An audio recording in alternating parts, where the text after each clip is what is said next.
ஒன்மே daily வியூவர்ஸ்க்கு உங்களை வரவேற்கிறேன். ஆமாங்க, நம்ம வாழ்க்கையில் நிறைய வேளையில் நம்ம தான் நம்மளுடைய பாரத்தை அதிகமாக சுமக்கிறோம். நம்மளுடைய கவலைகளும் சரி, நம்மளுடைய கண்ணீரும் சரி, நம்மளுடைய பிரச்சனைகளும் நம்மளுடைய போராட்டங்களும், நமக்கு தேவையான எல்லா காரியத்தையும் நம்ம தான் அதிகமாக சுமக்கிறோம்.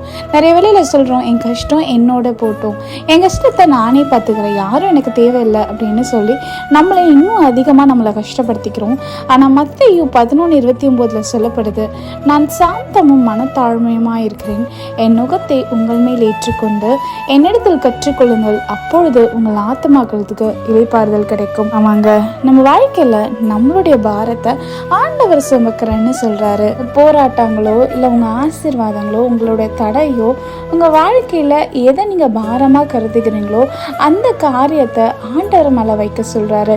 நிறைய வேளையில நீங்க சுமக்கணும், நீங்க அதுக்காக போராடணும், நீங்க அதுக்காக ஃபைட் பண்ணணும்னு நினைக்கிறீங்க. ஆனா அந்த காரியத்தை ஆண்டவர்கிட்ட வச்சு பாருங்க, அது எவ்வளோ லேசாக ஆகும் அப்படின்னு உங்களுக்கே தெரியும். நம்ம ஆண்டவர்கிட்ட வைக்கும் போது நம்ம இதயத்தில் அவ்வளோ பெரிய சமாதானம் வரும். நீங்கள் ட்ரை பண்ணி தான் பாருங்களேன். நீங்களும் ஆசிரியப்பட்டவர்கள் தேவன் உங்களை ஆசிர்வதிப்பார். ஆமென்.